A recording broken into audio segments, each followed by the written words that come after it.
Hi Petrolheads, I hope you are doing well. So today we are doing another episode of Living with an Alfa Romeo 156 shitbox. As you can see, the hood is open. Oh, there's a big surprise! So we will be working under there. In the later stage of the video we will move to the back. That's what she said! We'll try to fix some things that were scratched, so I will try to repaint and redo some elements. I will show you in a minute. Okay guys, so the first thing that I want to do in here is focus on this one. This is the replacement one. The original one was cracked in here, so I replaced it, but the replacement one is simply too short, because as you can see it should reach over here until there, and as you can see, yeah, it's a quite big gap. So basically the replacement is shitty and it's too long. The rubber is terrible, it's very hard, it's not good.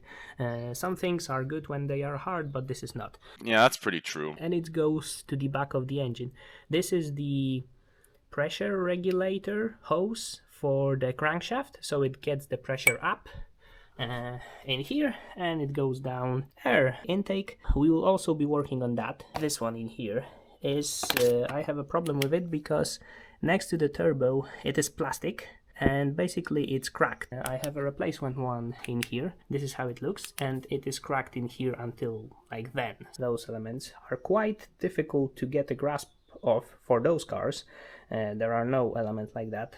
You can only get them new, and the new ones cost like 2,500 zloty, which is like 500 euro, which is, let's say, a little bit too much for this car. So I bought used one, which is in a very good condition. It's not cracked, everything is okay with it, but I think it has to be from like a different older model maybe, because when you look at the old one, as you can see, you have this rubber line going into it from this side, right? But so the new ones should be sitting like that, and you don't have it in here, you have it up here. So I will have to somehow manage or extend the rubber line to put it in here. Probably it comes from a different engine, maybe older engine, or maybe, I don't know, the 16 valves. So that would be it, what we will be doing, so join me for that.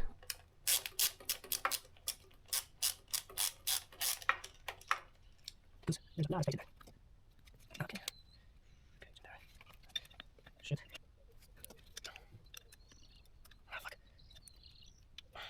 So as you can see guys, I'm in a very comfortable position, just chilling out here, trying to remove it. Yeah.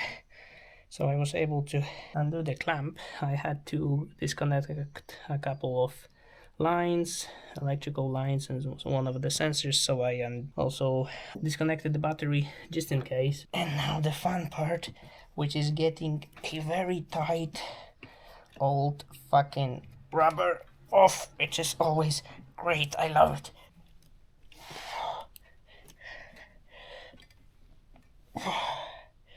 It's going. It's off. Okay, so this is it guys.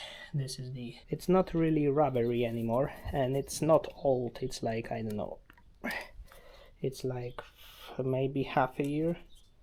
Yeah, and the rubber is terrible. Here I have a replacement one, and we will just fabricate something out of this.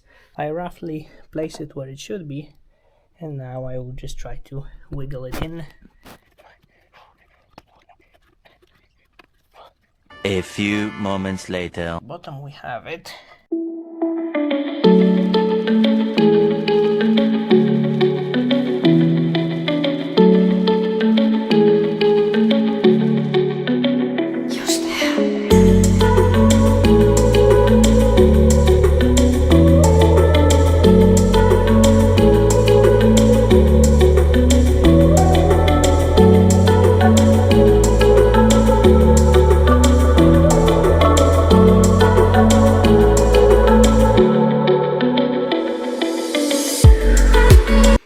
So the first one is done.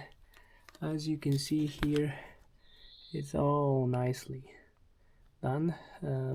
Yeah, it was a lot of struggling with putting it in here, and then there it is also at the bottom. So I have taken the top part from here, guys, and now we will go underneath the car and undo the rest of it so that we can replace it.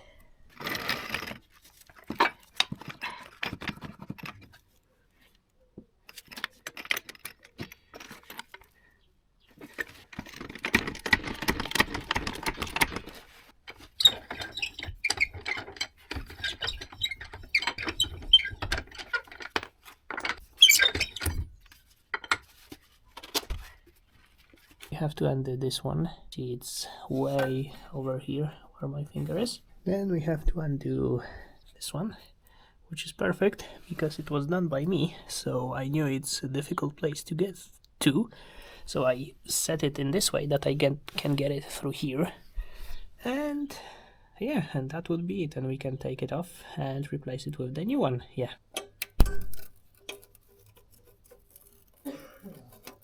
And now let's go with the bottom one, this one.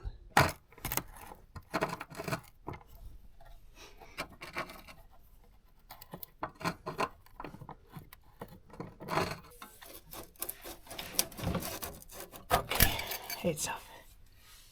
But I think we can wiggle it through somehow. Yeah. That's why I'm replacing it. As you can see, there's a big ass crack in here. So the turbo part is on. Fits like a glove.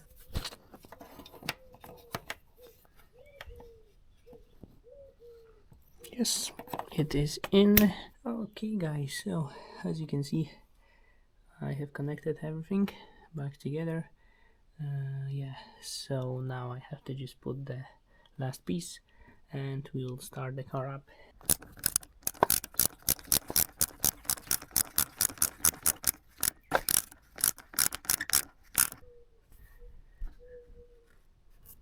Okay, all done.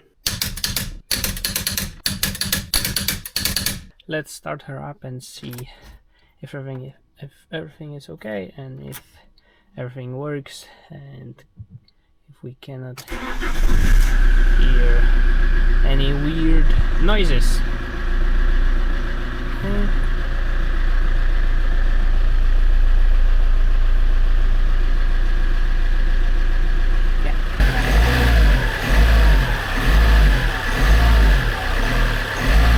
That's it when it comes to those small jobs at the front, and now let's go to the back of the car and let's try to make it look a little bit better.